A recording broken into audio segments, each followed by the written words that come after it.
Bonsoir.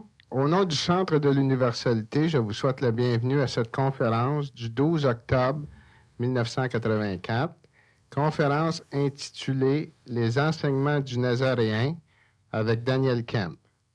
Bonsoir, Daniel. C'est pas moi le Nazaréen. Non, mais de manière, tu disais ça. Allô? Alors, ce soir, j'ai apporté ma mémoire. Et oui, j'ai vu ça, tu avais Et une puis Bible. mes yeux. Parce que cette conférence est un peu spéciale. Alors, j'ai pensé, Daniel, te poser des questions ou te demander de commenter sur différents passages qu'on nous a laissés de ce que Jésus, le Nazaréen, nous aurait laissé en héritage.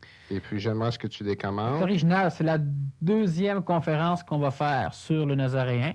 Donc, la première, c'était sur sa vie, là, c'est sur l'enseignement. Et puis, la Judée, à l'époque, c'était une terre qui était quand même relativement chaude. Et puis, c'est la deuxième conférence, et puis on peut remarquer que le salon est encore aussi chaud que la dernière conférence. Mais disons que ça met le monde dans l'ambiance. Mais ça fait deux conférences, ça fait 2 fois que l'air climatisé et tout le tralala, il faut croire que c'est ça, il faut se mettre dans l'ambiance. Alors, je commence. Alors, on va essayer, comme je disais, de réchauffer la salle. C'est ça. Lorsque Jésus était à Capharnaüm, dans les débuts de ses enseignements, voici ce qu'il a dit, et j'aimerais à ce que tu commentes ça. Dès lors, Jésus se mit à prêcher et à dire, « Convertissez-vous, car le royaume des cieux est proche. » Fait que là, tu vas me lire des morceaux de la Bible comme ça. C'est ça. Et puis, j'aimerais à ce que tu... Convertissez-vous, car le royaume des cieux est proche. C'est ça. Il faut bien comprendre que lorsque l'on parle de proximité dans le domaine de l'évolution, on peut parler de 2 sortes de proximité. Une qui est temporelle, puis une qui est spatiale. C'est-à-dire, c'est proche dans le temps ou c'est proche en distance, dans l'espace. Et le royaume des cieux est proche, c'est beaucoup plus une proximité spatiale dans l'espace qu'une proximité dans le temps. Convertissez-vous. Convertir veut dire changer. Convertir une auto, convertir ta maison, convertir un être humain. Donc, transforme-toi parce que le royaume des cieux est proche. Là encore, il faut faire la différence entre le royaume planétaire et le royaume des cieux. On sait que si on regarde, on va donc se fier à la Bible vu que tu as amené ce livre-là ici, si on regarde la Genèse, Dieu dit « Créons ou faisons l'homme à notre image et à notre ressemblance » selon la Genèse.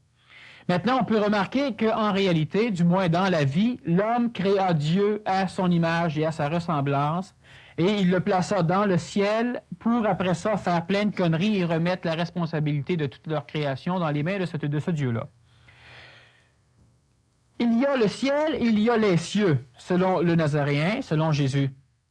Et le royaume des cieux parle donc de plusieurs cieux, comme la Genèse parle de plusieurs dieux.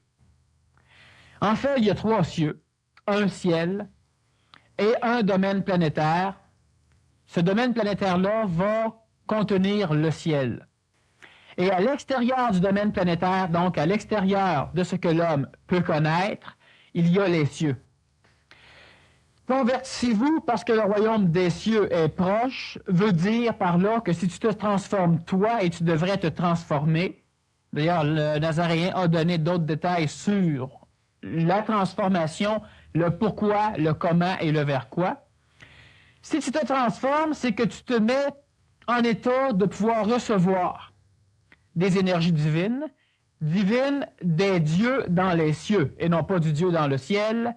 Le ciel étant relié à l'astral planétaire, donc à la psychologie de l'homme. Tout le ciel et ce qui a été placé dedans a été créé par l'homme.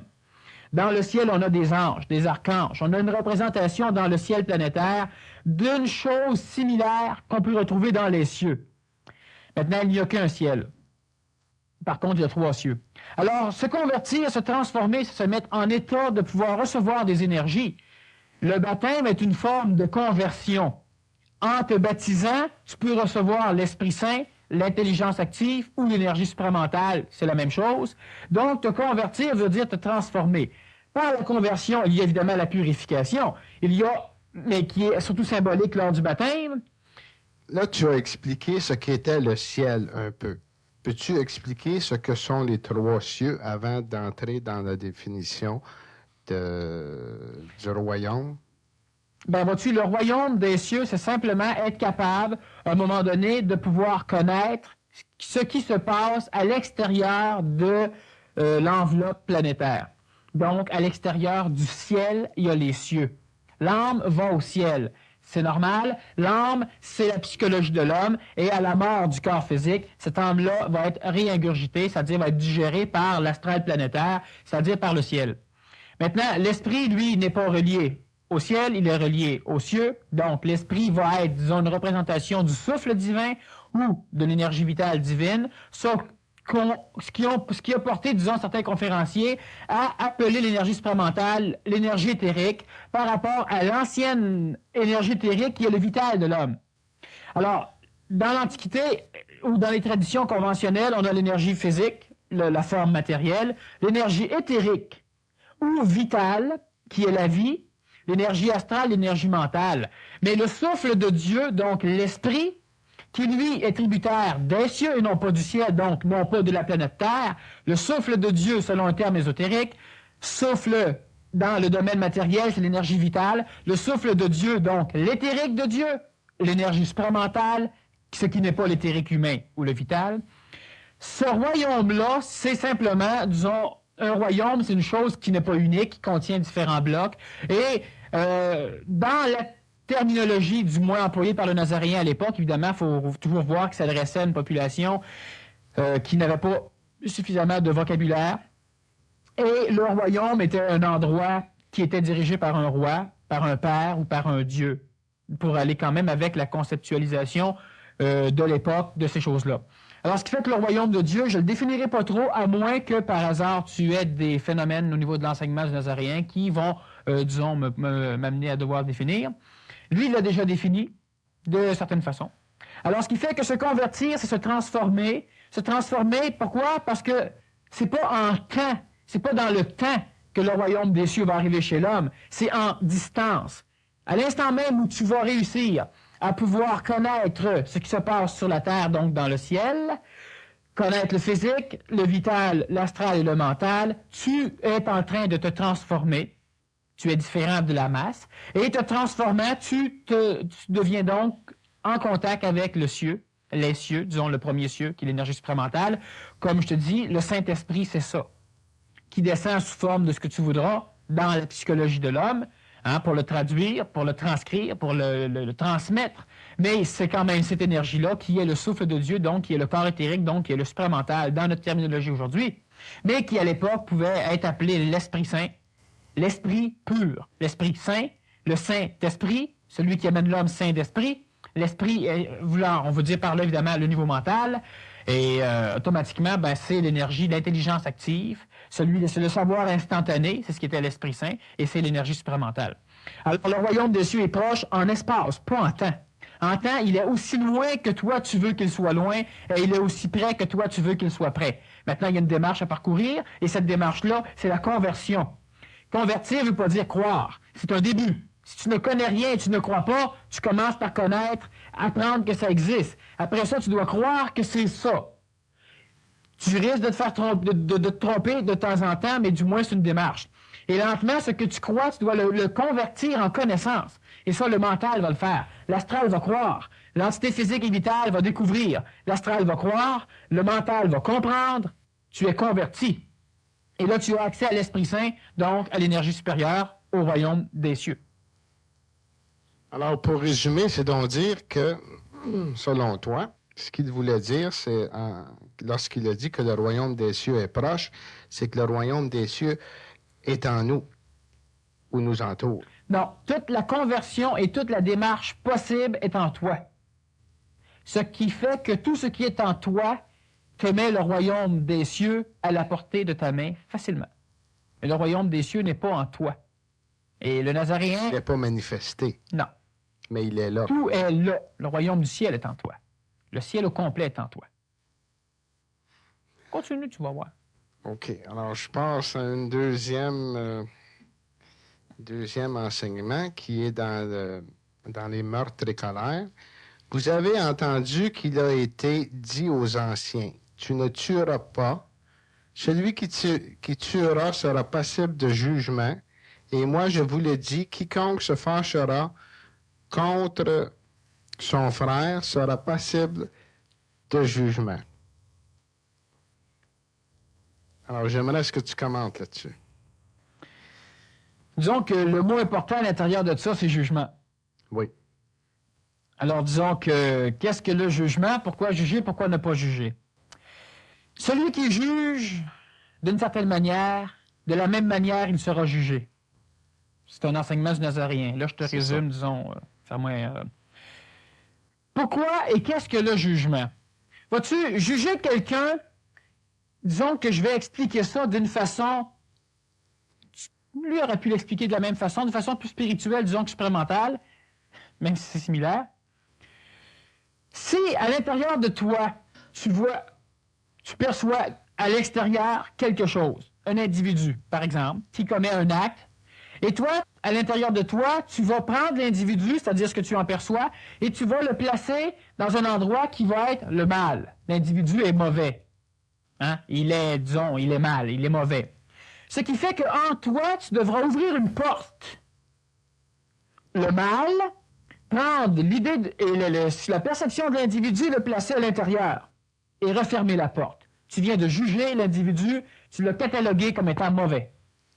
Mais tous les fois que tu devras juger un individu et le placer au niveau du mal, tu devras ouvrir les portes du mal en toi et à chaque fois, il y aura du mal qui va rejaillir. Et tu devras placer l'idée de l'individu, mais l'individu reste ce qu'il est. Donc, lui, il n'est pas du tout touché par ça. Tu refermes les portes. Ce qui fait que tous les fois que tu juges un individu comme étant mal, par exemple, tu laisses à l'intérieur de toi et tu n'as pas le choix parce que tu dois le placer dans le mal. Ce qui fait que, vibratoirement parlant, tu dois donc admettre qu'il est mal, tu permets au mal de naître en toi, ce qui fait que tu seras jugé de la même façon, c'est-à-dire que toi, vibrant le mal, parce que remarque qu'un individu qui est complètement relaxé, tout ça, ne dira pas « Ah, lui, il est mauvais. Lui, il est mauvais. » Puis il faut faire attention. OK? Le mal est en lui quand tu juges mal. Et la bonté est en toi quand tu juges bien. Maintenant, ce qui arrive, c'est que, ouvrant les portes du mal, du bon, de tout ce que tu voudras, automatiquement, tu laisses les énergies de ton astral surgir en toi au niveau de ta conscience, venir te manipuler, ce qui va faire en sorte que ta vibration au complet va être dominée et assujettie à la vibration de la porte que tu viens d'ouvrir, disons le mal, ce qui fait qu'à l'intérieur de toi, il y a le mal. Ce mal-là va te mettre en concordance, donc en résonance avec le mal de l'astral planétaire, ce qui fait qu'automatiquement, toi, tu es placé, donc tu es rabaissé au niveau de l'astral planétaire, au niveau du ciel, tu es replacé au niveau du mal planétaire. Donc, automatiquement, au lieu de prendre l'individu et le placer réellement dans une forme mâle, tu te prends toi et c'est toi qui te places dans l'astral en relation avec la vibration du mal planétaire. C'est toi qui te places là. Donc, comme tu vas juger l'autre, automatiquement, tu vas devenir vibratoirement parlant le jugement de l'autre et automatiquement, en résonance avec l'extérieur, au niveau du champ planétaire astral, donc au niveau du ciel, est en résonance avec l'entité que tu vibres là, tu es en relation avec, donc tu es placé là. Ce qui fait qu'en réalité, un individu qui juge ne fait que se juger, c'est-à-dire qu'en réalité, il ne juge absolument rien, il ne fait que se placer lui dans un endroit typique, dans un aire astral particulière, et c'est le jugement du ciel. Le ciel, évidemment, c'est tout ce qui, à partir de la planète matérielle, allait jusqu'à l'astral planétaire. Alors, du moment que tu juges quelqu'un, lui, tu ne le touches pas. À moins que tu veuilles le manipuler par la force physique, l'amener en prison ou etc. Mais en réalité, lui, au niveau du ciel, il n'est pas jugé par toi. Par contre, toi, tu es jugé comme tu juges. Parce que tu es ton propre juge, pour la simple raison que, comme je te dis, lui, il est mauvais, il faut y faire attention. Automatiquement, je me place en vibration qui va tomber en résonance avec l'astral en question. Ce qui fait que je vais être manipulé par les forces du mal, ou par les forces de la jalousie, ou par les forces de la peur, ou n'importe quoi. Mais automatiquement, moi, je laisse des traces de mon action, de moi-même, dans l'énergie. Donc, mauvaise, si je parle de mauvais. Ce qui fait qu'à la longue, ben moi, disons, on parle d'un livre. Mais le livre, c'est l'astral, la matière qui enregistre comme une cassette ou comme un appareil photographique. Et à la longue, ben, si je passe mon temps à juger du monde mauvais, ben moi, je viens vivre des actions dans le domaine du mauvais. Ce qui fait que si quelqu'un peut voir, disons, les annales akashiques se reliant juste à ma vie à moi, on parle donc d'un livre, ben évidemment, je vais être jugé de la même manière que j'ai jugé. C'est-à-dire que toi, la majorité de ta vie, tu l'as passé au niveau de l'astral bas, au lieu de le passer au niveau de l'astral haut. Donc, jugeant à l'extérieur n'est pas influencé par ton jugement, mais toi, tu mets une résonance vibratoire avec ça. Donc, automatiquement, tu inscris dans ce livre-là qu'on appelle les annales akashiques, ou le livre, je me souviens plus du nom au niveau de la Bible, et tu es automatiquement jugé par le Dieu du ciel, comme toi, tu as jugé les hommes. Oui, puis à ce moment-là, si tu juges souvent, et que tu accrédites tu ouvres les portes souvent. le mal, à ce moment-là, tu ouvres les portes souvent, puis tu baisses ton taux vibratoire. Ce qui fait que tu es jugé toi aussi. Ce qui permet aussi à l'astral de plus en plus bas, selon le taux vibratoire, d'entrer et de circuler en toi. C'est d'ailleurs le peu d'astral vibratoire, disons, bas, qui est en toi, qui va ouvrir les portes pour t'amener au jugement. Ça fait un cercle vicieux. Continuellement. Mais le fait de juger, c'est pas simplement en ce sens qu'il y a un Dieu qui se sent vexé quand tu fais sa job. C'est lui qui doit juger, c'est pas toi. Alors quand tu juges, il va te juger pareil pour te punir. C'est pas ça le phénomène. Juger, c'est quoi? Tu es laid, tu es beau, tu es gentil, tu n'es pas gentil, tu es mauvais, tu es satanique, tu es bon, tu es... Ça change quoi à toi? Que tu y sois ou que tu y sois pas, je peux penser n'importe quoi, ça ne te changera rien à toi. Par contre, moi, je me mets continuellement en résonance. Alors, de penser que tout le monde est mauvais, c'est effectivement de me placer en résonance avec une entité, avec les vibratoirement parlant, avec quelqu'un qui juge mauvais, donc avec des mauvais, puis m'en voir jusque des mauvais, m'en voir que du monde mauvais, puis ça peut être vrai parce que je m'en vais me promener jusque du monde mauvais. Parce que justement, à force d'ouvrir les portes du mal, ben je suis manipulé, je suis en résonance avec l'énergie planétaire, donc du ciel, tout est mauvais. Ce qui fait qu'automatiquement, mon jugement, il est là. Si quelqu'un veut voir qui je suis, qui va lire ce livre-là, il va voir que je suis mauvais. C'est ça. Mais une autre chose aussi, Daniel, c'est que là, tu parles seulement de la personne qui juge, qui ne dit pas un mot, mais habituellement, les gens qui jugent de cette façon-là, ça engendre un échange avec d'autres personnes. Ils cherchent à rencontrer d'autres personnes pour leur dire qu'un tel est comme ci. Ben, vu que le monde, oui, exactement, mais vu que le monde juge, oui, tout le monde ouvre les portes. Mais une chose qui est sûre, ce que tu penses, c'est pas tellement important ce que tu penses. Parce qu'on est encore dans un monde où les annales astrales, donc où la mémoire planétaire, va surtout enregistrer des choses vibratoires qui vont évoluer dans le temps et dans l'espace.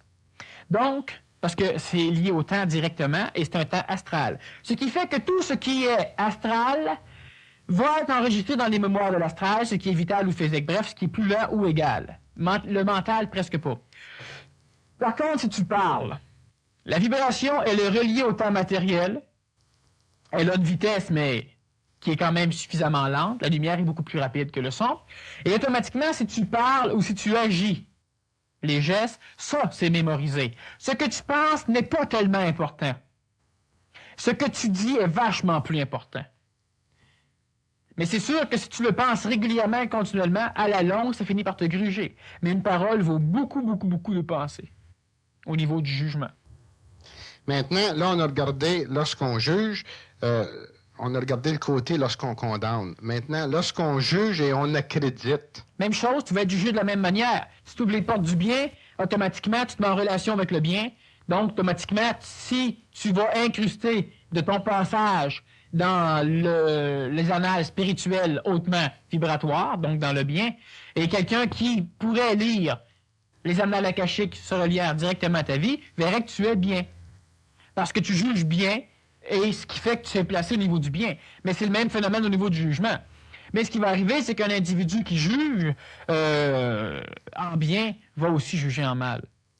C'est justement ce que je voulais en arriver, c'est qu'habituellement, je pense que quelqu'un, s'il a un jugement réellement juste, ne s'amusera pas à juger. Un jugement réellement juste, c'est fait par le mental. Ça s'appelle pas un jugement, ça s'appelle une constatation. De constater que tu pues, c'est une chose. De juger que tu es un gars sale, c'est une autre chose. Parce que sale veut dire quoi? J'entends aussi par là la psychologie, tes habitudes et tout ça. Puis je ne connais rien. La constatation, elle est mentale, mais l'astral s'en empare immédiatement pour s'amuser avec et porter un jugement. Constater et juger, c'est deux. Alors, ce qui fait qu'un individu mental peut constater, de l'extérieur, on dirait qu'il juge.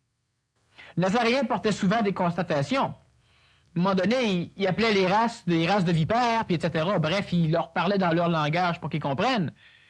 Mais est-ce que c'était un jugement ou une constatation? Ben, si on lit les écrits, on peut voir que les autres faisaient certaines choses, comme par exemple, tu allais prier en public. Tout le monde sache que toi, tu es pieux. Ben, c'est une constatation de dire que le gars... ben non, c'est un jugement, c'est une constatation. Par contre, si 2 jours après, tu es encore en train de penser à ça, demande-toi que tu n'es pas en train de juger, plus que constater. Alors, s'il n'y a pas jugement, soit accréditation ou condamnation, l'aide, est-ce qu'on peut dire que l'aide est plus proche du royaume des cieux? Oui, pourquoi? Parce que automatiquement, ils devront quand même voir les choses, donc il y aura constatation au lieu de jugement, donc il y aura travail mental au lieu du travail astral, ce qui veut dire qu'il y aura donc un développement au niveau mental, le mental et l'énergie qui peut rentrer en relation avec l'énergie supramentale, immédiatement supérieure au mental, ce qu'on appelle justement le premier royaume des cieux, le premier cieux. Et puis, dans la constatation, on pourrait peut-être aussi dire que ça ne laisse pas de traces. Ça n'en peut pas laisser de traces. Je constate que l'eau est froide, que l'eau est chaude. Mais je ne juge pas. Je constate qu'un individu vient de commettre un meurtre. Mais est-ce que je juge que l'individu est mauvais? Je n'ai pas marché 10 000 dans ses souliers. Je n'ai pas à juger, mais je peux constater. Bien important. Alors, voici un autre enseignement. Ne donnez pas les choses saintes aux chiens et ne jetez pas vos perles devant les porcs, de crainte qu'ils ne les foulent aux pieds et qu'ils ne se retournent contre vous pour vous déchirer. Ça regarde le travail d'une personne qui sait et qui communique. Ne donnez pas, ne jetez pas. Donc, ça regarde le conférencier par rapport à l'auditoire. Les cochons, puis... Bon. Ça veut dire... Évidemment, c'est une parabole. De quel côté? Vois-tu, c'est que si tu as n'importe quel genre de connaissance, si tu n'arrives pas à pouvoir déterminer à qui le donner, tu risques que ce soit mal compris, déformé, puis c'est dangereux parce qu'à un moment donné, il y a un sadique qui peut arriver avec un revolver puis te descendre. Je résume rapidement ce qu'il voulait dire. D'accord? Alors, quelle que soit la chose, la connaissance, tu dois toujours faire attention à l'écosystème psychologique des individus, à l'écologie d'un auditoire, que ce soit des élèves de classe, que ce soit dans la rue, que ce soit à l'église, que ce soit dans une salle de conférence, que ce soit tes parents, que ce soit n'importe quoi. Alors, ce qui fait que tu as des choses, ben tiens-toi donc avec ceux qui peuvent comprendre. Juste d'ailleurs, une explication qui va pouvoir peut-être permettre de mieux comprendre. Pourquoi les paraboles du Nazaréen? Parce que ceux qui ont des oreilles comprennent. Ça veut dire, ceux qui ont un paquet qui ne peuvent pas être sauvés. Ça veut dire qu'il y en a un paquet qui n'ont rien à faire là-dedans. Ça veut dire que le Nazaréen ne s'adressait pas au public, il donnait une parabole. Et ceux qui ont des oreilles vont comprendre. Que ceux qui ont des oreilles comprennent, que ceux qui ont des yeux voient. Alors ça veut dire que lui-même, justement, on lui demandait au niveau de la parabole, pourquoi tu expliques toujours en parabole? Ben c'est ça. À un moment donné, tu dois faire attention à qui tu vas donner des choses précieuses, pas pour toi, mais précieuses pour les autres, ou précieuses pour l'évolution même d'une population ou d'un environnement.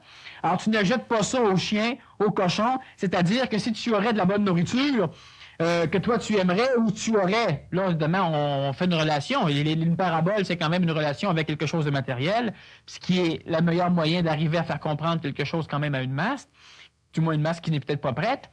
Alors, automatiquement, ben, ce qu'on veut dire par là, c'est que les choses que tu as à dire, il y a des fois, par exemple, si on prend un exemple comme moi, il y a des choses que je ne dis pas en conférence, je refuse.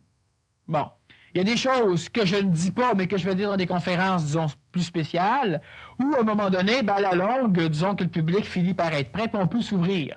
Mais je dirais pas ça dans un symposium ou une conférence, je vais t'inviter où j'ai jamais été, puis le public me connaît pas. Disons qu'on fait attention. Pourquoi? Parce que si tu y vas trop loin, tu risques de pas pouvoir sortir. Alors, les cochons et les chiens vont justement fouler aux pieds ce que tu leur donnes, et ils peuvent même se retourner sur toi, te mordre ou te tuer. Alors, c'est ça. Ça veut dire que tu apprends des choses, tu veux communiquer. Fais attention, maudit, avec qui tu communiques. Puis, essayez-le, vous allez le vivre. Les cochons, les pourceaux et les chiens vont vous mordre.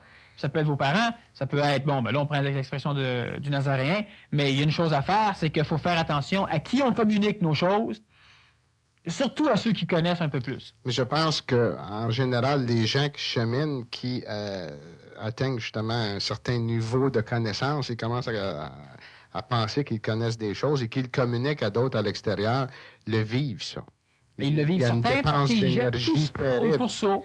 Il n'y a pas de retour d'énergie, donc tu gaspilles ton énergie. Et non seulement tu la gaspilles, mais en plus, tu risques de payer royalement le prix parce que ça peut se revirer contre toi parce que c'est pas prêt. Ça veut dire que si tu as l'orgueil de vouloir communiquer parce que tu sais qu'il faut que tu communiques, ça veut dire que tu n'es pas capable de discerner ceux qui peuvent comprendre et ceux qui ne peuvent pas comprendre. Ne pouvant discerner, tu risques de payer pour parce que là, c'est l'ego, c'est l'orgueil, donc c'est l'astral qui te domine. Le Nazaréen, lui, se foutait bien de passer pour un fou. C'est une parabole.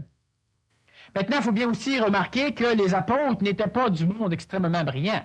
Parce que plus souvent qu'autrement, les apôtres, après l'enseignement du Nazaréen en public, demandaient aux Nazaréens, peux-tu nous expliquer telle parabole? Et à un moment donné, il a fallu qu'ils leur disent aussi d'en face, qui êtes-vous? Vous ne comprenez rien. Puis souvent, homme de peu de foi, c'était à ses apôtres. Crème, tu prends du pain, tu le multiplies. Tu prends du poisson, tu le multiplies. Ah, ça, c'est pas pire. Tu marches chez eux pour aller les rejoindre, puis là, ils sont tous en panique. Tu sais, je pense que si tu marcherais chez eux, j'aurais moins peur que si tu multiplierais du pain. Mais vu que l'estomac primait beaucoup, tu as commencé par manger avant de voir le miracle. Mais quand tu as marché sur l'eau, ça allait plus. Puis quand tu calmes une tempête, ça va plus. Bon, alors, il faut toujours voir l'enseignement lui-même. Et puis, l'individu qui commence à parler, à donner, à enseigner, qui commence à avoir des connaissances, soit parce qu'il est en contact avec l'énergie hautement spirituelle, mémoire du supramental, ou avec l'énergie directement supramentale, ben l'individu qui a trop d'ego risque de brûler vif.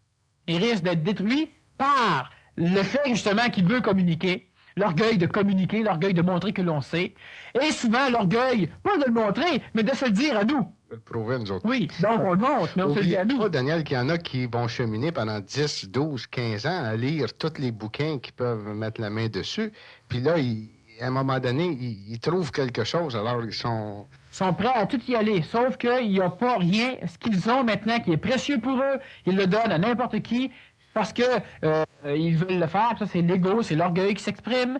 Puis c'est dangereux, c'est extrêmement dangereux. Puis ce que le Nazaréen veut dire là, c'est ça. Ce que tu as de précieux, donne-le pas aux pourceaux, aux cochons ou aux chiens, parce qu'eux autres risquent de ne pas comprendre, de ne pas reconnaître, donc ils vont le fouler aux pieds, c'est-à-dire qu'ils vont piler dessus, hein, et ils risquent de se retourner en plus, contre toi et te mordre.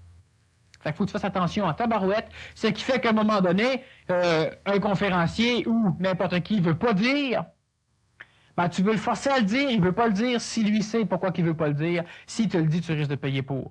Parce que si tu le dis, il va s'arranger pour que tu ne puisses pas le mordre. Tu vas te mordre les doigts de toi.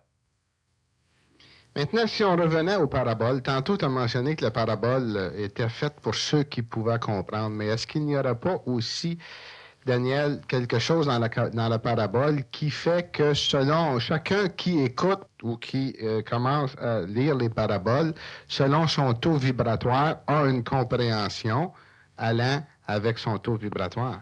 On appelle ça une non-compréhension en termes ésotériques. Oui. Hein? Tu comprends pas ou tu comprends. Par contre, tu peux penser que tu comprends, tu peux croire que tu comprends, tu peux croire que tu comprends, tu peux être bien sûr que tu comprends, puis un jour tu comprends.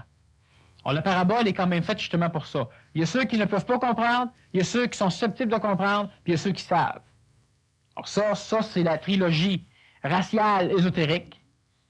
Elle est là, elle est irréversible, ben elle s'arrête là. Il n'y a pas d'autres racistes au niveau des ésotéristes. Il y a ceux qui savent, il y a ceux qui peuvent savoir, puis il y a ceux qui sont les autres. Alors, ce qui fait que tu ne donnes pas justement aux pourceaux, tu donnes pas à ceux qui ne peuvent pas recevoir. À moins de le dire en parabole. Tu le dis en parabole, pour ça, c'est simplement pour, dans une masse, passer un message pour que le message se rende aux oreilles de ceux qui ont des oreilles. Mais encore là, tu fais fi de ceux qui n'ont pas d'oreilles. C'est normal, c'est pas le temps, ils ne peuvent pas comprendre. Ça ne sert à rien de vouloir faire comprendre à quelqu'un qui ne peut pas comprendre, qui devrait comprendre. Il n'y a rien à faire. Puis là, c'est dangereux en crime, parce que tu peux te faire mordre, puis tu peux te faire tuer. Alors, il n'y a rien à faire. On veut souvent penser, on veut souvent croire, parce qu'on a peut-être peur un peu de faire partie de ceux-là, quoi qu'on espère que non, que tout le monde peut comprendre, puis que les paraboles, c'est fait pour tout le monde, ou que l'enseignement, c'est fait pour tout le monde. C'est pas fait pour tout le monde, c'est fait seulement pour ceux qui sont susceptibles de pouvoir comprendre. C'est pas fait pour les autres. Les autres, si c'est pas le temps, c'est pas le temps. Si un jour ils arrivent à comprendre, c'est le temps. C'est fait pour eux autres aussi. Mais il y a des individus qui vont naître, qui vont vivre sans jamais savoir pourquoi. Mais l'individu qui arrive sur la planète Terre, qui se réveille tout d'un coup, qui vit, lui, il vit, il se demande rien. Il est sur un grand wagon qui est la planète Terre. Tout va bien, il s'en va, maintenant il meurt, puis il n'a jamais su ce qu'il a fait, il n'a jamais su ce qui s'est passé là. Ceux-là, c'est les pourceaux. C'est-à-dire que c'est pas péjoratif, c'est-à-dire que c'est pas un jugement. Hein, c'est simplement une parabole. Alors ceux-là, c'est ceux à qui tu ne dois pas donner. Parce qu'il n'y a rien à de leur donner à eux autres.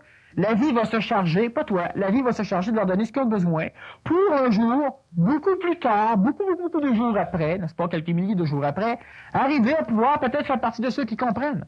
Mais ça, c'est normal. Ça, il faut le comprendre. Ce n'est pas celui qui m'aura dit « Seigneur, Seigneur » qui entrera au royaume des cieux, mais celui qui aura accompli la volonté de mon Père céleste. Ils seront nombreux à me dire en ce jour-là, « Seigneur, Seigneur, n'avons-nous point fait des prophéties en ton nom? En ton nom, n'avons-nous point expulsé les démons? En ton nom, n'avons-nous point accompli quantité de prodiges? Et alors je leur déclarerai hautement, jamais je ne vous ai connu. Éloignez-vous de moi, vous tous artisans d'iniquité. » Tu vas aller chercher loin. Oui, ça, je pense qu'il y a du stock là-dedans. Bon, Seigneur, Seigneur. Mais ça, on s'en fout. Bon. Je parle, le Nazarien s'en fout, là. Je veux dire, bon. Ça, ceux qui vont, je vais prendre plusieurs morceaux, je vais expliquer plusieurs morceaux, puis après ça, on essaiera de faire un gâteau avec toute la recette. Parce qu'effectivement, il y a plusieurs choses à l'intérieur de ça. Tu devras premièrement faire la volonté de ton Père céleste. Donc le Père dans le ciel. Pas le Père des cieux. Pas le Père dans les cieux. Ce qui veut dire que tu devras faire la volonté de la forme physique, de la forme vitale, de la forme astrale et de la forme mentale. Ce qui est inhérent au ciel, donc à la planète Terre. La volonté, j'ai déjà expliqué que la volonté, c'était pas de vouloir faire quelque chose. Tu faisais la volonté d'un Père quand tu laissais l'énergie de ce Père-là s'exprimer par toi. Donc, automatiquement, tu faisais la volonté du Père astral, ou du Père mental, ou, donc, du Père mental du Père céleste, qui est le summum des Pères dans le domaine de notre ciel, le Père céleste, et tu peux faire aussi la volonté du Père dans les cieux. Ce qui est différent, jusqu'au jour où tu arrives à être. Je suis, ce que le Nazarien à un moment donné a déjà dit. Hein? Il a fait la volonté du Père céleste, la volonté du Père de son Père dans les cieux, la volonté de son Père dans les cieux, la volonté de son Père dans les cieux, puis un jour, je suis. Je suis rendu au dernier ciel, qui est le niveau bouddhique, divin, pardon. Alors, ce qui arrive, c'est que tu devras premièrement, non pas en mon nom, faire des choses. Moi, je fais mes choses en mon nom, pas en son nom. Des choses en mon nom. Parce que je sais. Donc, je peux avoir l'autorité pour le faire. Mais si tu guéris au nom d'un autre, tu fais quoi? Tu ne fais qu'exprimer le désir d'être sauvé, le désir de bien paraître, le désir d'être appelé serviteur de Dieu, le désir d'être appelé pacificateur de Dieu, le désir d'être appelé simple d'esprit, le désir de recevoir une béatitude parmi tant d'autres, le désir de t'asseoir à la droite de celui qui sera assis à la droite de celui qui est assis à la droite de celui qui est le Père. Vas-tu faire au nom? Ça veut dire être assujetti à la mémoire. Ça veut dire être manipulé par l'astral. Et le mental à l'intérieur, qu'est-ce que tu en fais? Tu l'oublies. Tu devras non pas faire quoi que ce soit en mon nom, parce que moi, je t'aurais pas connu, c'est ce qu'il disait. Moi, je ne peux pas te connaître. Parce que connaître, ce n'est pas du niveau de l'astral. Apprendre des connaissances, mémoriser des choses, d'accord. Mais on a déjà vu que la connaissance, c'est-à-dire que la connaissance ou connaître, c'est de naître avec. Donc, d'être vivant en même temps. Pas de se rappeler de certaines choses. Alors, le Nazaréen, il ne t'a pas connu. Il n'est plus sur la terre. Il a fusionné, il n'est pas mort. Il a fait bien d'autres choses, mais il ne te connaît pas, c'est-à-dire qu'au niveau mémoriel, non. Toi, de faire quelque chose dans son nom, de dire Seigneur, Seigneur, de le prier continuellement, d'allumer bien des cierges, de faire bien des choses, ça ne peut faire qu'une chose, qui est très bonne d'ailleurs, ça ne peut faire qu'augmenter le niveau, donc énergiser l'astral, hautement spirituel, ce qui a été, disons, parti par le passage du Nazaréen ici. Mais ce n'est pas faire la volonté du Père Céleste, celui qui te demande, toi, de connaître le physique, de connaître la vie, de connaître l'astral, ta psychologie, ta mémoire, mais pas de t'identifier à elle, puis pas de penser que tout ça c'est toi, puis de te prendre pour le nombril du monde. De connaître l'énergie mentale. Et quand tout ça sera connu, le mental fera la volonté du Père dans les cieux. Lorsque le Père décidera que tu es prête. Oui. Alors quand le mental est suffisamment personnalisé, il peut faire, non pas sa volonté, mais celle du Père dans les cieux. Ce que le Nazaréen a fait. Mais l'astral, la psychologie, l'individu à qui on s'adresse devra faire la volonté du Père Céleste, qui est le mental. Et le Père Céleste, quand il fera sa volonté, c'est quoi la volonté du Père Céleste? C'est de faire la volonté du Père dans les cieux. Quand tu auras la volonté du Père Céleste, donc quand tu seras mental, tu pourras, comme le Nazaréen, dire « Je ne fais pas ma volonté, mais celle de mon Père, Père dans les cieux ». Faire ta volonté, ça veut dire, je ne fais pas ma volonté, donc ma volonté est que je ne suis plus manipulé. Sinon, c'est pas ma volonté que je fais, c'est la volonté de l'astral que je fais. C'est la volonté de tout ce qui me manipule que je fais. Mais si je peux dire, je fais ma volonté, c'est que je suis plus manipulé par l'astral, donc je suis mental. Et là, je peux dire, seulement là, je peux dire, je ne ferai pas ma volonté parce que je suis le maître à bord, et je ferai la volonté du Père. Alors, le Nazaréen dit que tu ne devras pas Seigneur, Seigneur, pas prier, pas espérer, pas tout ça, non. Pas faire des miracles en mon nom. Le miracle, c'est quoi? C'est l'expression d'une forme vitale ou d'une forme astrale. Mais le miracle, c'est quoi? C'est rien. C'est un résultat, pas un but. Alors, tu fais des guérisons, tu fais des choses, c'est le but. Parce que tu veux être sauvé. Parce que tu viens me voir en me disant, Seigneur, j'ai fait ça en ton nom. Tu veux être sauvé. C'est pour ça que tu as fait ça. C'est égoïste, c'est astral, parfait. Mais tu peux pas venir me voir me dire ça, parce que pour me voir, tu dois faire la volonté du Père Céleste. Donc, tu dois être mental, ce qui fait que tu fais une chose parce que c'est intelligent, c'est-à-dire que parce que c'est harmonieux. Pas juste pour toi, parce que c'est intelligent, parce que c'est harmonieux dans l'ensemble. C'est pas l'astralité. Donc, tu fais la volonté du Père Céleste bien avant.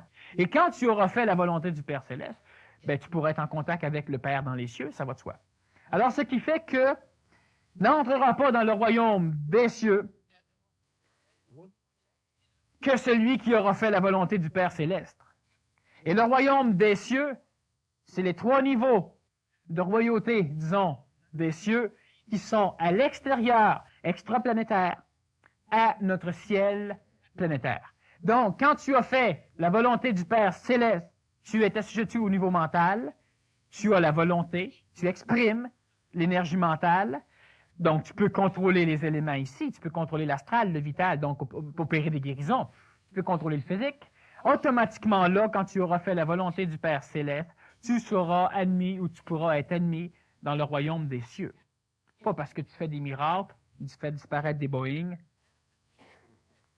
Mais à ce moment-là, comme tu dis, Daniel, tu peux opérer des miracles, soit des guérisons. Moi, j'appelle pas ça des miracles, disons une guérison, là, parce que ça s'explique très simplement, selon moi. Mais si tu le fais, il faut que tu fasses sûr que si c'est pas la volonté du Père, que c'est bien proche, qu'il n'y a aucun ego dedans. Si c'est l'ego, t'es fait. Tu perds ton temps comme le bonhomme qui a déjà passé 80 années à apprendre à marcher sur l'eau. Hein? Puis il aurait pu prendre une chaloupe à la place puis traverser tous les jours, ça aurait été bien mieux. Alors tu pratiques, tu fais des guérisons. Ah, c'est pour aider autrui, moi je suis altruiste. Bon, on appelle ça de la vantardise, hein? On appelle ça comme le pharisien qui fait ses prières en plein milieu de tout le monde. Moi c'est pour le bien d'autrui. Oui, parce que ça te fait plaisir en maudit, tu le fait du bien. Hein? Bon, ben c'est pour ton bien à toi. C'est bien normal, mais sache-le. En faisant ça, je peux être sauvé. Sauvé. Voyons donc, qui c'est qui peut être sauvé? À part une chose aberrée, idiote, imbécile, qui tombe dans une flaque de boîte ou de flaque d'eau, tu passes, tu le ramasses, tu le mets à côté. Et est sauvée. Mais vu qu'elle est imbécile, elle risque encore de retomber dedans. On ne la sauvera pas tous les jours. C'est pas d'être sauvé, l'idée. OK? C'est d'arriver à comprendre. Tu vas te sauver toi-même. Il y a juste les sots qui peuvent être sauvés, c'est le cas de le dire. Parce qu'il faut bien comprendre que si un individu guérit quelqu'un, il exprime l'énergie vitale. Il exprime l'énergie vitale. Mobilisé par son astral, son ego, son orgueil. Si ce n'était pas dans le plan de vie de l'autre personne qui le guérit, d'être guéri à ce moment-là. Tu ressuscites quelqu'un qui devait mourir, tu commets un meurtre. Ouais. Puis tu vas payer comme si tu avais tué quelqu'un qui devait rester en vie. Ça, c'est important en crime. Tu as une leçon à apprendre, tu es malade. Moi, j'arrive, je te guéris. Parce que moi, je connais rien des maladies. Il y a plusieurs sortes de maladies, plusieurs sortes de guérisons. Alors, moi, je connais rien. Moi, je suis guérisseur. Moi, je fais les voies de Dieu. Je fais bon. Je veux copier le Nazaréen. Je fais ça en son nom. Alors, j'arrive puis je te guéris. Crime, t'as passé 30 ans de ta vie à vouloir te rendre malade pour apprendre de quoi? Ça, c'est inconscient. Moi, j'arrive, clac. Là, faut que tu recommences 30 ans encore à te rendre malade. Faut que tu saches en crime qui guérir. Pourquoi tu penses que le Nazaréen disait du monde, le Nazaréen disait du monde, OK, ta foi t'a guéri. Mais il guérissait pas tout le monde. Parce qu'il donnait des conditions à certains, puis il posait des questions. Qui crois-tu que je suis? Tu penses que je peux te guérir? Comment? Bon, ben, m'aller chez vous. Non, viens pas chez moi. T'as même pas besoin de venir chez moi. Parce que moi, je suis centurion, j'ai des soldats. Puis quand je commande à l'un d'aller, il va. T'as juste à dire quelques mots. Ça va être correct. Parfait. J'ai pas vu une foi aussi forte que toi ici, t'es guéri. Mais il testait, il checkait en crime. Il guérissait pas n'importe qui. À un moment donné, il y a du monde qui venait lui voler une guérison. Il se retournait, puis un instant, il parlait avec. Il l'aurait rendu malade, hein? La personne qui a touché son vêtement, eh bien, il l'aurait rendu malade. Puis il lui a demandé, puis elle lui a parlé. C'est correct. Va-t'en, c'est correct. Ben c'est ça. Lui peut guérir parce que lui, il est mental. Mais lui, il était plus que mental. Il était relié aussi avec il faisait la volonté du Père dans les cieux, donc il était même au niveau du supramental. Mais lui pouvait le faire. Mais pas quelqu'un qui veut guérir comme ça. Lui, c'est dangereux en tabarouette. Il guérit au nom de Dieu ou au nom du Nazaréen, en sa mémoire. Mais il comprend rien puis il connaît rien parce qu'il n'est pas. Il n'a pas l'autorité de le faire. Puis l'autorité, c'est pas quand je te donne un symbole ou quand je te baptise. C'est quand tu finis par faire les voies du Père Céleste que tu es autorisé à faire les choses dans le domaine de la matière, pas quand tu fais les voies du Père Astral. On dit souvent, Daniel, que l'enfer est rempli de bonnes intentions. Si on remonte, disons, de ce qu'on discute là, depuis peut-être 50 ou 100 années, là, ça commence à remonter à la surface et de plus en plus, il y a des gens qui comprennent ce phénomène-là et qui savent que c'est la réalité. Quand l'astral te manipule, tu veux faire le bien, mais tu vas le faire mal. C'est ça. Maintenant, qu'est-ce que c'est qui arrive justement aux gens qui étaient inconscients, ou encore s'il y en a qui le font, étant inconscients, mais n'ayant pas d'ego là-dedans? Vois-tu, si tu es inconscient, c'est que tu es manipulé. Si tu n'as pas d'ego dedans, c'est que ton astral n'est même pas identifié. OK? Puis elle n'est pas personnalisée pour Saint-Saëns. Ce qui fait qu'il y a un ego. Mais c'est l'ego de la mère. C'est l'ego de la société. D'ailleurs, c'est cet ego-là qui se ramasse un karma négatif, qui va payer pour. C'est l'ego de ta religion. C'est l'ego de ton enseignement. C'est l'ego de ta famille. Tout le monde va payer pour. Pas toi, mais tout le monde. La personne qui passe sur la rue puis qui tue, puis qui ne savait pas. Bon, que ce soit un fou, que ce soit n'importe quoi, la société paye pour. On perd un citoyen qui avait un travail à faire dans la société. La famille va en souffrir. Ça va répercuter sur les autres. Et ça va, évidemment, la douleur va s'intensifier jusqu'à un individu qui peut être la femme ou les enfants, qui ne comprend pas. Mais elle vit dans la société. Elle devra donc payer une partie du karma de la société. Parce que s'il vivrait dans une société indienne ou hindoue ou musulmane ou en pleine forêt, elle n'aurait pas payé le karma de la société. L'individu en liberté dans la société aurait tué un autre ou l'aurait pas tué parce que manquant de cible. Tu paies le karma. Tu veux accepter les bonnes choses, tu vas donc devoir accepter les mauvaises choses.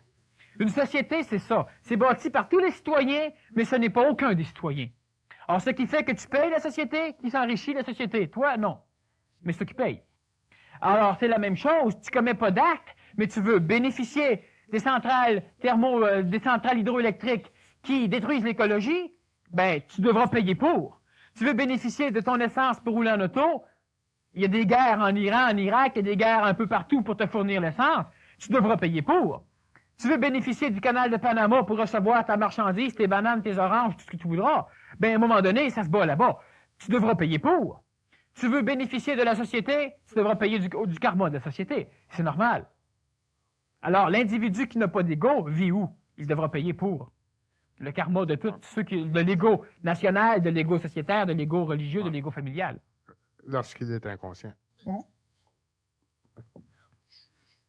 En voici une autre. Les illusions. Ce n'est pas celui qui m'aura dit... Ben non, je viens de le dire. Les illusions. On va trouver un autre. Question sur le jeûne. Personne ne met un morceau de drap neuf à un vieil habit, car la pièce tire sur l'habit et la déchirure s'agrandit.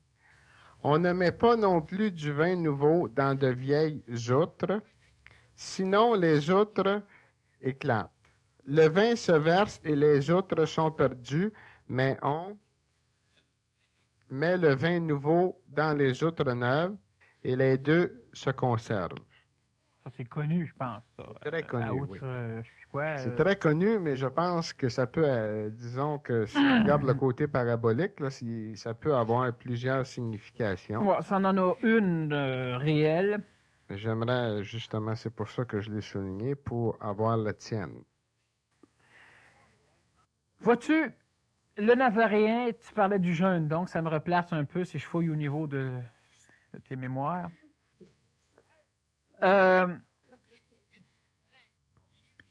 Ses disciples jeûnent pas pendant que tous les autres jeûnent.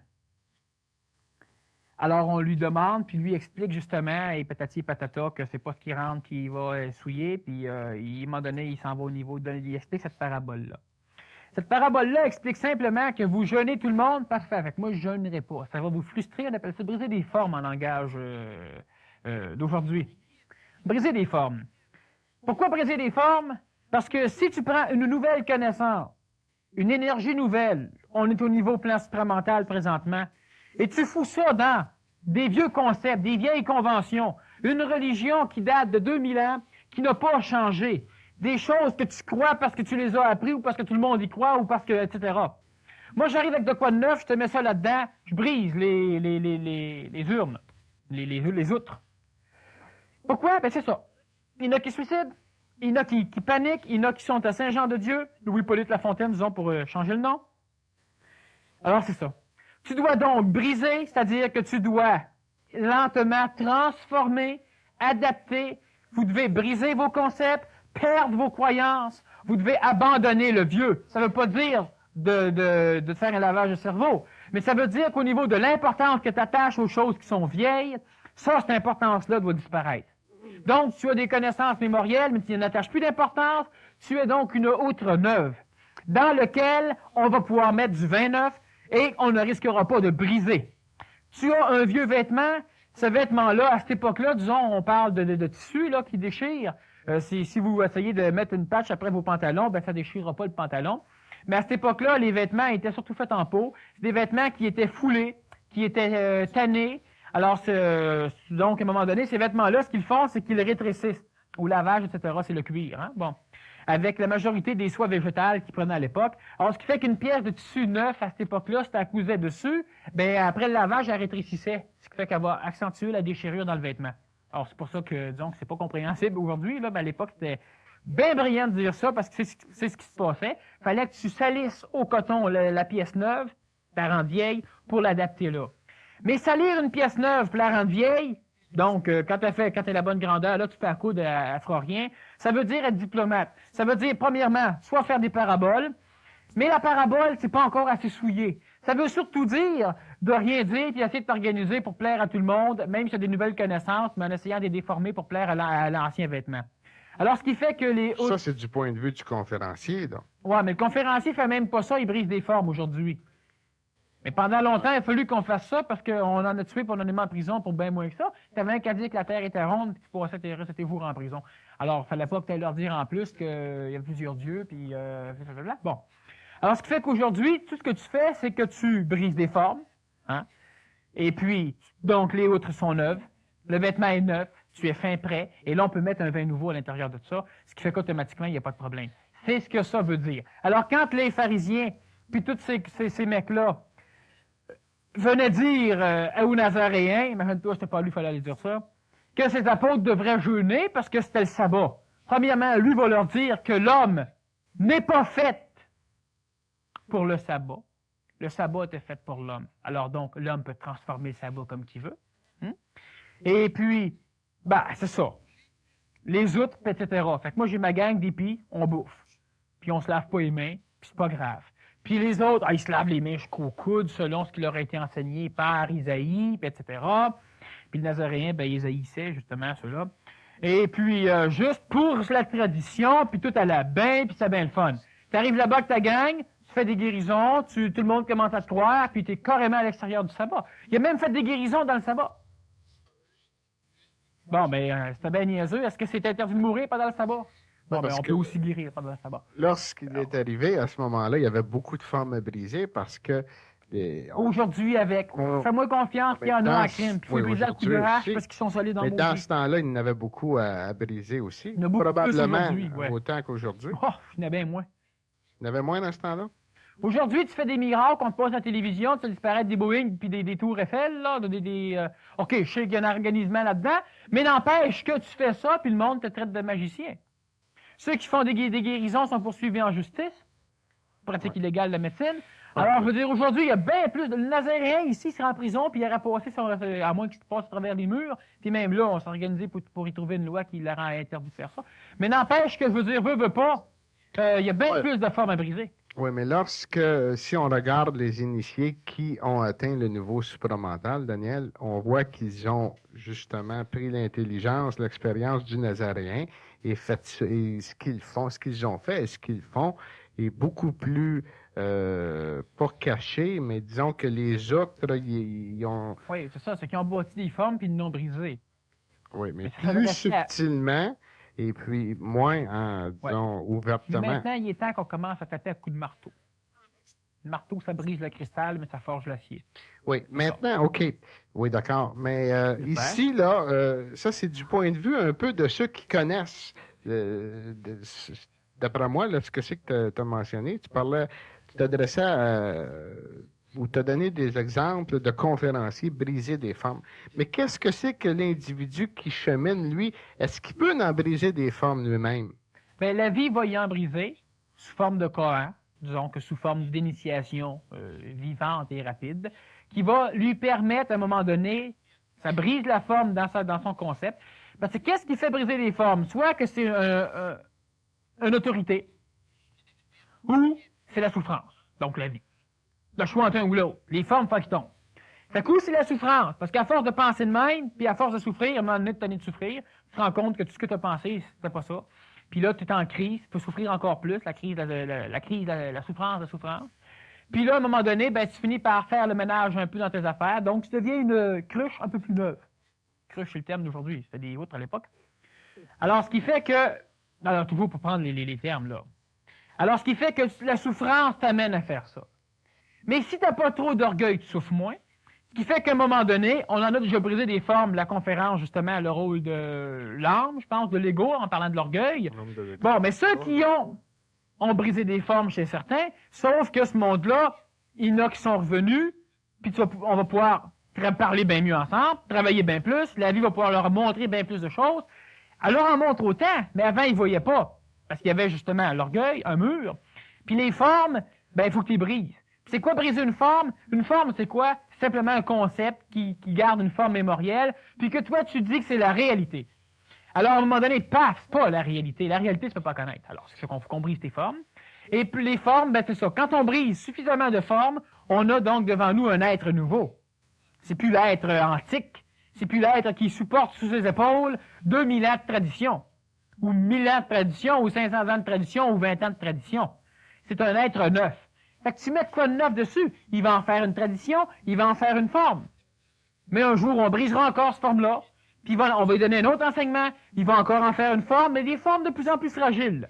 Tu vas faire pnac, puis à un moment donné, il va le faire lui-même, il va lui-même briser ses formes, parce qu'il va être rendu à un état où c'est qu'il va douter. Ça a de l'allure, c'est tout. Puis quand tu arrives à pouvoir douter de tout, pas renier et douter, ben, tu es capable de briser les formes, il arrive quelque chose d'autre, ça a plus d'allure. Fait que ça, ici, tu fais pas ça, tu l'adaptes, tu l'élimines, tu souffres plus. T'es pas pogné. Alors, disons que c'est ça. Ça, c'est extrêmement important de faire attention pour pas que les cruches, faut mal dire les outres ou les urnes, les cruches se brisent en mettant un vin nouveau dedans. Donc, tu nettoies, tu prends des cruches neuves, dans ce sens, disons, matériel du terme, puis là, tu peux mettre du vin neuf. Et le vin, évidemment, c'est très ésotérique alchimiquement parlant. Le vin, c'est le sang du Christ, mais le sang, c'est ce qui va cheminer dans le corps de l'homme, ce qui va entraîner en vibration à peu près tous les plans de l'homme, les plans que l'homme vit. Et si on regarde la messe, même, tu as le corps du Christ, tu as le vin. Le vin, c'est le vin même, c'est une essence spirituelle, justement, qui te permet en tout cas, je vais juste donner une idée. Alors, le fait même qui parle de vin, parle de connaissance. Pour faire la relation, parce qu'il ne donnait pas des paraboles de même avec. C'était, dire, quelqu'un qui connaît un peu la symbolique peut aussi arriver à comprendre. Oui, mais il faut que tu étudies le symbolique, puis c'est pas accessible partout. Non, mais disons que la parabole, c'est une forme, comme une carte de tarot. C'est un enseignement caché. Puis quelqu'un qui connaît la symbolique va comprendre. Ou tu connais, tu as de la connaissance qui fait que tu peux comprendre ça sans avoir à passer par les... Le semeur. Semeur. Voici que le semeur sortit pour semer. Et comme il semait, il tomba des grains le long du chemin, et les oiseaux vinrent et les mangèrent. Et il en tomba sur...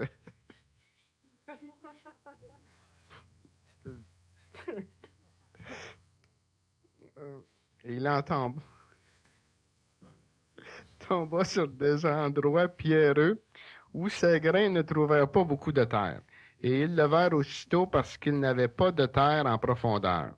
Quand le soleil fut haut, ils furent brûlés, et pour n'avoir pas de racines, ils se desséchèrent. Et il en tomba d'autres sur les épines, et les épines montèrent et les étouffèrent. Et il en tomba d'autres dans la bonne terre, et ils donnèrent du fruit, l'un 100, l'autre 60, l'autre 30, qui a des oreilles, qui l'entendent. Ça veut dire ça qu'il ne faut pas interpréter ce qu'il dit. Ceux qui ont les oreilles entendent. Mais ça, c'était pour l'époque. Bon, disons que là, il va falloir que tu me relis des petits bouts de temps en temps. Ben non, en tout cas, on va y aller morceau par morceau. Alors, le semeur est sorti, puis il a acheté des grains de semence. C'est ça, le long du chemin. Alors, évidemment, c'est la connaissance. Évidemment, parce que je pense qu'à l'époque, il n'y avait pas de ministère de l'Agriculture, puis je pense pas que c'était un cours d'agriculture qui leur donnait. Non. Et puis, parmi ces grains-là, ben, il y en a que des oiseaux... Qui sont tombés... Non, le long du chemin. OK. Où est-ce qu'il n'y a pas de terre, où est-ce qu'il n'y a rien. Bon, parfait. Et les oiseaux sont oiseaux... venus, ils l'ont bouffé. C'est ça, ils ont bouffé. Bon. Puis il en tombe d'autres. Oui, on va commencer par ça.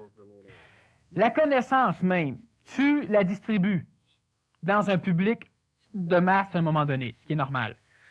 À travers ce public-là, il y a du monde qui vient entendre l'orateur pour la première fois. Du monde pour qui c'est la deuxième, troisième, quatrième, 20, 30, 40 fois. Bon. Puis aussi, présentement, disons qu'on a des cassettes, on enregistre. Là, je parle de la connaissance au niveau d'aujourd'hui. À l'époque, évidemment, il parlait à des foules tout court. C'était pas mal le même phénomène. Il n'y a pas besoin de cassette. Le monde le suivait.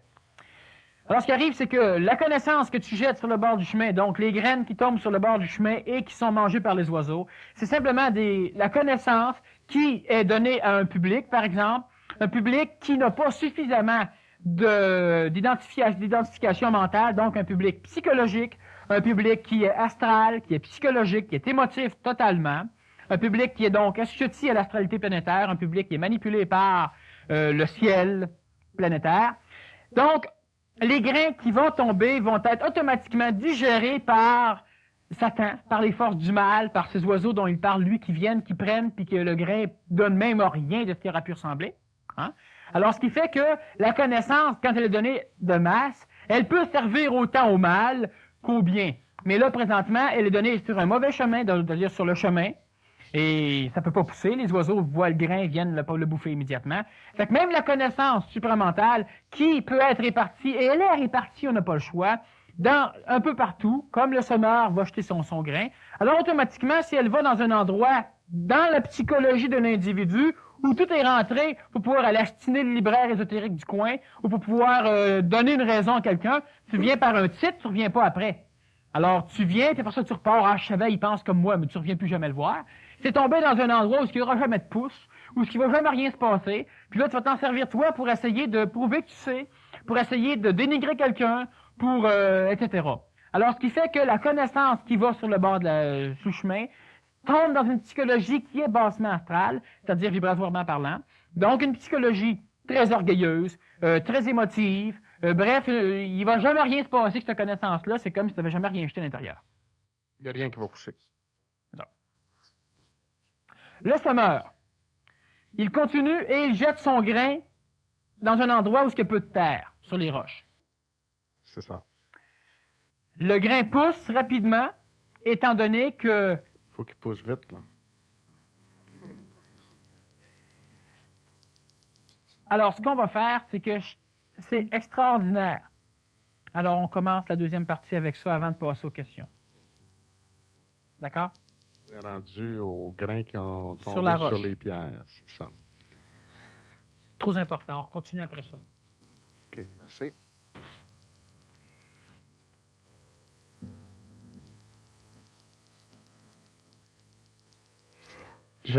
Pour le bénéfice de ceux qui viennent pour la première fois, j'aimerais vous rappeler, c'est-à-dire j'aimerais vous indiquer que